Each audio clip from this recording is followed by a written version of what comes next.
다 같이 사도신경으로 우리의 신앙을 고백하겠습니다. 전능하사 천지를 만드신 하나님 아버지를 내가 믿사오며 그 외아들 우리 주 예수 그리스도를 믿사오니 이는 성령으로 잉태하사 동정녀 마리아에게 나시고 본디오 빌라도에게 고난을 받으사 십자가에 못 박혀 죽으시고 장사한 지 사흘 만에 죽은 자 가운데서 다시 살아나시며 하늘에 오르사 전능하신 하나님 우편에 앉아 계시다가 저리로서 산자와 죽은 자를 심판하러 오시리라. 성령을 믿사오며 거룩한 공예와 성도가 서로 교통하는 것과 죄를 사하여 주시는 것과 몸이 다시 사는 것 영원히 사는 것을 믿사옵나이다. 아멘. 오늘 찬송가는 248장입니다. 248장 가사를 먼저 읽어보겠습니다. 248장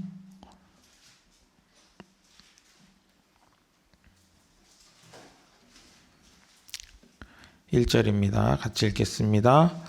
언약의 주 하나님 우리들의 아버지 믿음의 조상인 아브라함에게 아들을 주시마 친히 약속하시고 때가 되어 이삭은 나게 하셨네. 아들 이삭 주셔서 그 약속을 이루고 손으로 만지며 확인하게 하셨네. 주레곰 약속은 보지 못하였어도 아브라함 죽은 후 이루어졌네. 영원한 저 천국은 지금 안 뵐지라도 약속의 천국은 분명한 나의 분향. 약속 다 이루어 보여주셨으니 주님 예수 믿으면 천국에 가겠네. 아멘. 우리 찬양으로 하나님께 영광 돌리겠습니다.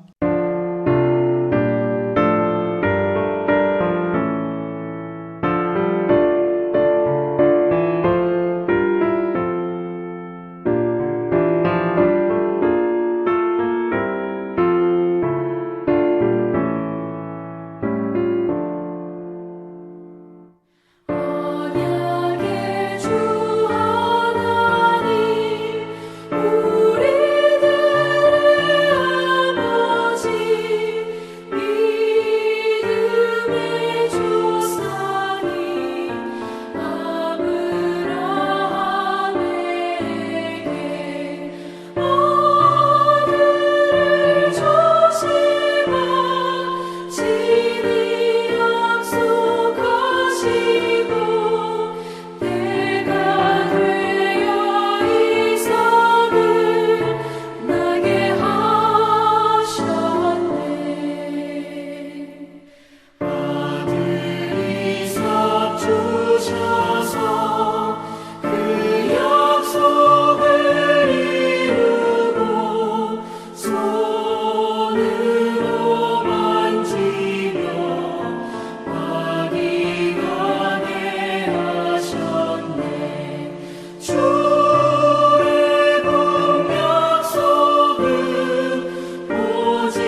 아멘. 이 찬송가는 한 절 한 절 따로 의미가 있다기보다는 1절부터 3절까지가 쭉 스토리로 연결이 되어 있어요. 여러분 나중에 다시 한번 묵상하실 때 약속의 관점을 가지고 여러분 읽어보시면 또 더 큰 은혜가 될 줄로 생각이 됩니다. 오늘 하나님께서 우리에게 주시는 말씀은 말라기 1장입니다. 드디어 구약의 마지막 말라기에 도착했습니다. 말라기 1장 1절부터 5절까지 말씀 보겠습니다. 말라기 1장 1절부터 5절 제가 읽겠습니다. 여호와께서 말라기를 통하여 이스라엘에게 말씀하신 경고라. 여호와께서 이르시되 내가 너희를 사랑하였노라 하나 너희는 이르기를 주께서 어떻게 우리를 사랑하셨나이까 하는도다. 나 여호와가 말하노라. 에서는 야곱의 형이 아니냐. 그러나 내가 야곱을 사랑하였고 에서는 미워하였으며 그의 산들을 황폐하게 하였고 그의 산업을 광야의 이리들에게 넘겼느니라. 에돔은 말하기를 우리가 무너뜨림을 당하였으나 황폐된 곳을 다시 쌓으리라 하거니와 나 만군의 여호와는 이르노라. 그들은 쌓을지라도 나는 헐리라. 사람들이 그들을 일컬어 악한 지역이라 할 것이요 여호와의 영원한 진노를 받은 백성이라 할 것이며 너희는 눈으로 보고 이르기를 여호와께서는 이스라엘 지역 밖에서도 크시다 하리라. 아멘. 오늘 우리가 읽은 말라기는 이제 구약의 가장 마지막 성경책이기도 하고 12번째 소예언서의 마지막 부분이기도 합니다. 어떻게 보면 대미를 장식하고 또 앞에 있었던 이야기들을 요약하는 그런 느낌도 있습니다. 특별히 말라기는 6개의 논쟁을 변론하는 구조로 되어 있습니다.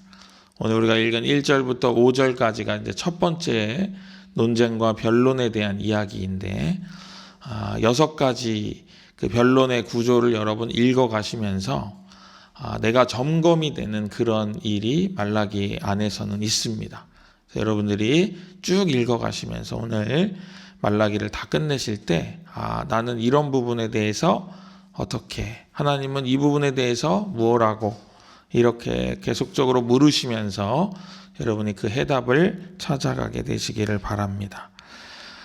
첫 번째로 우리가 살펴볼 것은 말라기라고 하는 이 이름입니다.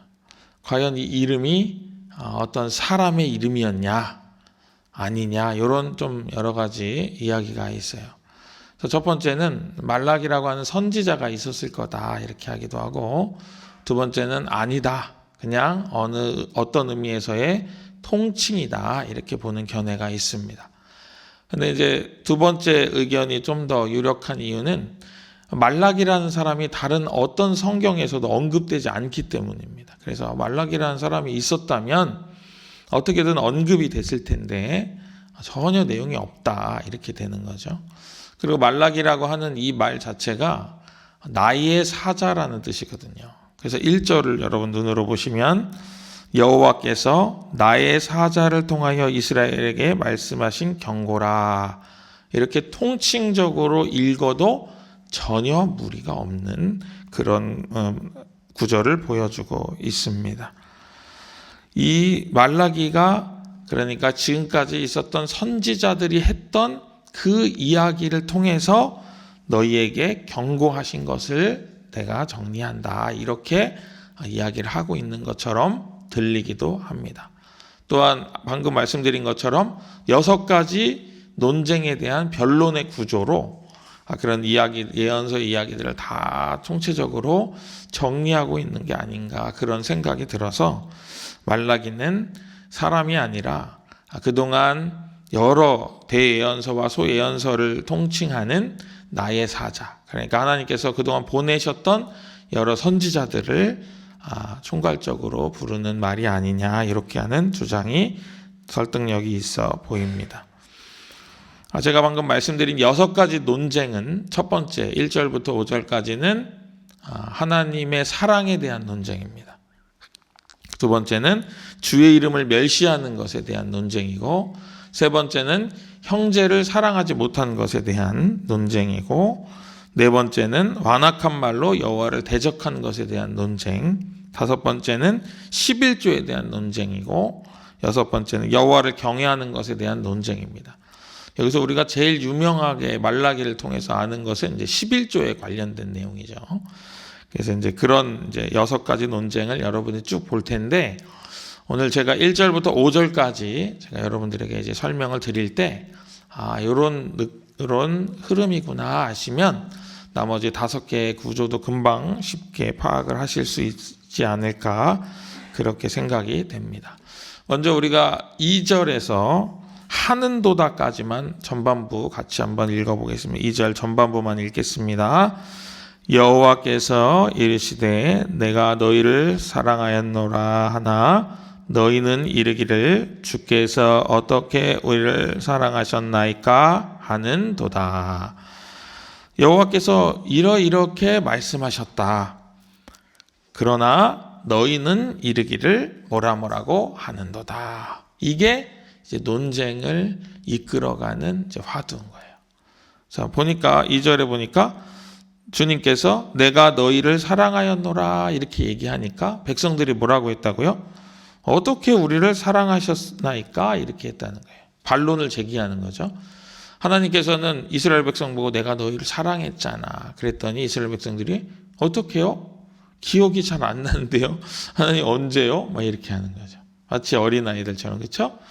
근데 이 어떻게 우리를 사랑하셨는가 나요 하는 이 말 속에는 이스라엘 백성들이 먼저 하나님의 크신 사랑을 이해하지 못한다는 의미도 들어있고, 또 그 하나님이 사랑하시는 방법하고 이스라엘이 원하는 것하고 차이가 있음을 우리는 쉽게 발견하게 됩니다.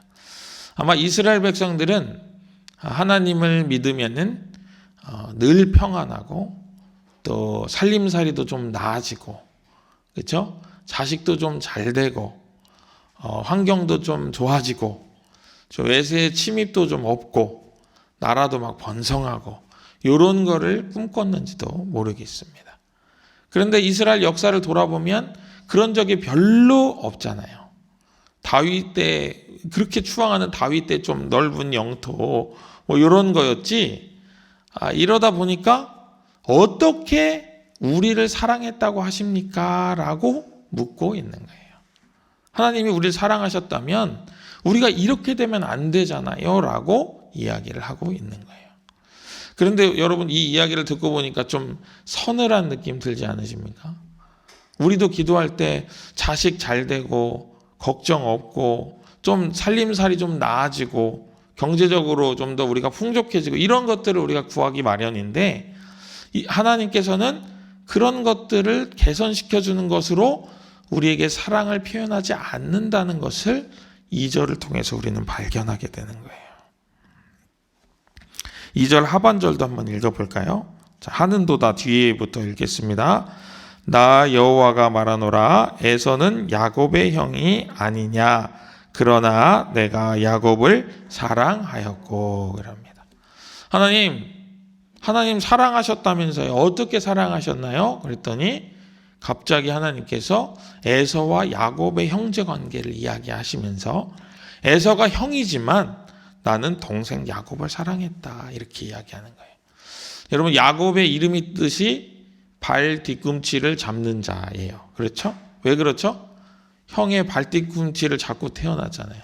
형이 막 이제 출산해서 뱃속에서 나가니까 그 발을 탁 잡았잖아요. 평생 에서의 뒷발꿈치를 잡고 사는 인생이 됐잖아요. 에서의 발목을 잡았잖아요. 또 야곱은 어떤 사람이에요? 정상적으로 형하고 뭘 한 게 아니라 팥죽을 배고플 때 팥죽 끓여주고 어떻게 했죠? 장자권 내놔. 그래가지고 약속받고 아버지한테 털 입고 가가지고 만져보세요. 그런다면 에서구나 하고 아버지를 속이는 그런 삶을 살았잖아요. 어떻게 보면 하나님을 찾는 삶보다 자기의 지혜와 자기의 꾀를 따르는 삶을 살았다고 해도 크게 지나치지 않는 삶이 야곱의 삶이에요. 바꿔 말하면 하나님께서 야곱을 사랑하실 조건이 하나도 없다는 거예요. 뭐 야곱이 엄청 기도를 열심히 하거나 하나님께 신실하거나 그런 게 아니에요. 그런데 하나님은 야곱을 사랑하셨다라고 이야기를 하고 있는 거예요. 그러면서 에서를 미워하셨다. 3절에 보니까 에서를 미워하셨다. 그리고 에서를 멸망시키셨다. 그런 이야기를 하시고 4절에 가니까 에돔이 갑자기 툭 튀어나오죠. 에돔이 쌓기만 하고 그런데 여호와께서는 다 무너뜨리신다. 그런 이야기를 하는 거예요. 이 이야기는 우리가 읽었던 오바댜서로 연결이 되는 거예요. 오바댜서는 에돔의 멸망에 대해서 이야기하는 예언서인데 그 오바댜에 나오는 에돔의 멸망은 바로 이 에서의 후예였던 에돔의 멸망인 거죠. 그러면 에서가 왜 멸망하게 되었나 그거를 알아볼 수 있는 그 해답이 오바댜서 10절에 나옵니다. 오바댜서는 한 장밖에 없기 때문에 10절 말씀 제가 읽어드리겠습니다. 내가 내 형제 야곱에게 행한 포악으로 말미암아 부끄러움을 당하고 영원히 멸절되리라. 그런 거예요. 에서가 야곱에 대해서 포악을 행했기 때문에 멸망을 피할 수 없었다. 하나님께서는 그렇게 에돔과 에서의 멸망을 이야기하시는 거예요. 그 이야기의 이유를 찾으시는 거죠. 그러면서 4절에 보니까 여러분 4절에 어떤 표현이 나오냐면 악한 지역이고 진노를 받은 백성이라고 이야기하는 거예요. 왜 이렇게 표현을 되느냐? 간단하게 이야기하면 에서가 하나님의 뜻에서 벗어났기 때문이에요. 죄라고 하는 단어가 하마르티아인데 하마르티아는 빗나가다 이런 뜻이 있어요. 그러니까 하나님의 뜻으로부터 빗나가는 것을 죄라고 하는 거예요. 지금 에서는 그 하나님의 뜻에서부터 빗나가는 것을 했다는 거죠. 그럼 우리가 율법인 10계명을 여러분 한번 생각해 보겠습니다. 1계명부터 4계명까지는 하나님 사랑에 관련된 것. 그리고 5계명부터 10계명까지는 이웃 사랑에 관련된 거예요. 그렇죠? 그러면 비중이 어떻습니까? 비중이 6대 4예요. 그렇죠? 이웃 사랑에 무게를 더 두고 있는 거예요.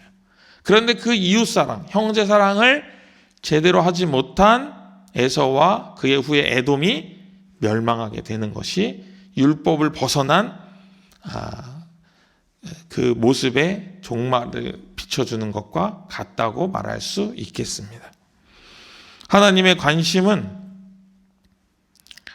인간이 자기 중심적으로 사는 것이 아니고 자기 밖에 있는 타자들, 그러니까 자기와 반대되는 곳에 서 있는 사람들을 혹은 다른 존재를 의식하며 살아가게 하는데 그 뜻이 있어요.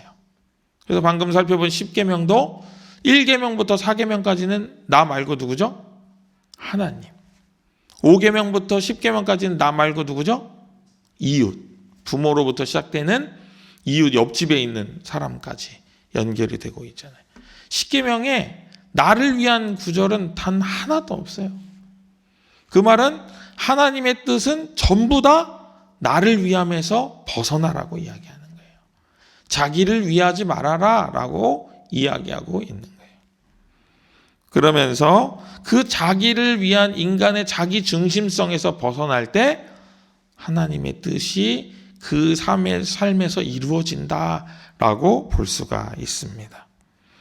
그래서 오바댜의 마지막 구절은 이렇게 끝이 납니다. 제가 표준 세번역으로 읽어드리겠습니다. 구원자들이 시온에 올라와서 에서의 영토를 다스릴 것이다. 나라가 주의 것이 될 것이다.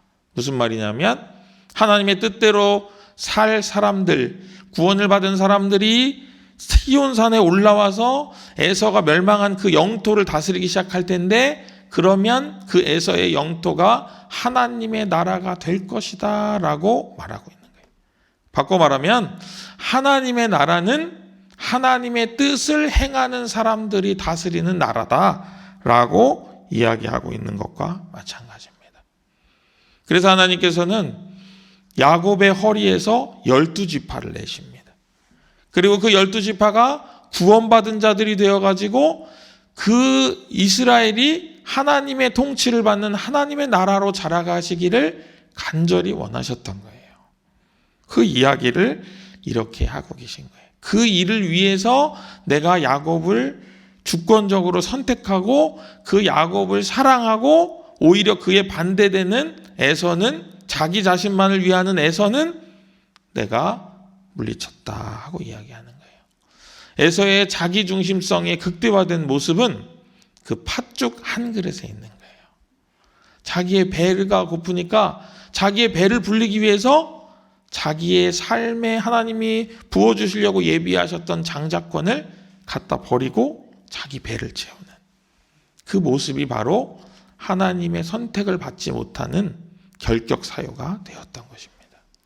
그래서 야곱이 그렇게 해서 선택을 받게 되고, 이 인간의 자기중심성을 벗어나 타자를 위함으로 살아가는 이 인생을 신약에서 찾아본다면은 갈라디아서 2장 20절입니다. 내가 그리스도와 함께 십자가에 못 박혔나니 그런즉 이제는 내가 사는 것이 아니요 내 안에 그리스도께서 사신 것이라. 이제 내가 육체 가운데 사는 것은 나를 사랑하사 나를 위하여 자기 자신을 버리신 하나님의 아들을 믿는 믿음 안에서 사는 것이라. 아멘. 이 구절이 그 자기중심성을 벗어나서 하나님의 뜻대로, 하나님의 형제 사랑의 뜻대로, 하나님 중심의 삶으로 나아가기를 표현하는 신약의 구절입니다. 앞에서 제가 구약으로 설명드리니까 잘 모르겠지만 갈라디아서 말씀을 여러분들에게 전해드리니까 여러분 느낌이 오시죠? 그래서 여러분들 오늘 하루 사실 때 제가 여러분 축복하기는 그리스도의 성품으로 살아가게 되시기를 주님의 이름으로 간절히 축복합니다. 나로 사는 것이 아니고 나를 위하여 자기 생명을 버리신 그 그리스도의 성품으로 오늘도 살기로 다짐하시는 귀하고 놀라운 복이 여러분에게 더해지시기를 다시 한번 주님의 이름으로 축복합니다. 더불어 오늘 말라기를 쭉 읽어가시면서 그 6개의 논쟁 속에 있는 잘못된 나의 모습을 발견하시고 그것을 수정하셔서 더 나은 모습으로 신약 성경을 마주대하시는 놀라운 복도 함께 누리시기를 다시 한번 주님의 이름으로 축복합니다. 기도하겠습니다. 은혜로우신 하나님 아버지, 오늘 저희들 말라기를 읽습니다. 말라기를 읽으며 하나님 사랑이 무엇인가? 나는 과연 나 중심적으로 사는 인생은 아니었나? 내 삶에 예수 그리스도의 성품은 어디에 있나? 생각해보는 귀한 시간이 되게 하시고 형제 사랑과 하나님께 드리는 예배와 하나님께 잘못된 말을, 불경건한 말을 했던 우리를 돌아보고 우리의 11조와 또한 우리의 하나님 경외하는 삶을 돌아보는 귀하고 복된 시간이 되게 하여 주옵소서. 그리고 그 모든 것들을 우리 안에서 정리하고 예수님이 이 땅에 오셨던 신약을 마주대하는 오늘 하루의 삶이 될 수 있도록 우리를 인도하여 주옵소서. 이후의 삶도 주님 축복하시고 인도하여 주셔서 성경 구절을 읽을 때마다 나는 죽고 예수로 사는 귀한 믿음이 있게 하시고 그 믿음대로 살아가며 하나님의 영광을 이 땅에 드러내는 구원받은 성도로 이 땅을 살아가 이 땅이 오직 하나님의 다스림으로 하나님의 나라와 같이 변해가는 귀하고 놀라운 복이 넘치도록 우리에게 인도함을 허락하여 주옵소서. 모든 것 더하시며 우리를 인도하시는 예수 그리스도 이름으로 간절히 기도합니다. 아멘. 하늘에 계신 우리 아버지여, 이름이 거룩히 여김을 받으시오며 나라의 임하옵시며 뜻이 하늘에서 이룬 것 같이 땅에서도 이루어지이다. 오늘날 우리에게 일용할 양식을 주옵시고 우리가 우리에게 죄 지은 자를 사하여 준 것 같이 우리 죄를 사하여 주옵시고 우리를 시험에 들게 하지 마옵시고 다만 악에서 구하옵소서. 내게 나라와 권세와 영광이 아버지께 영원히 있사옵나이다. 아멘.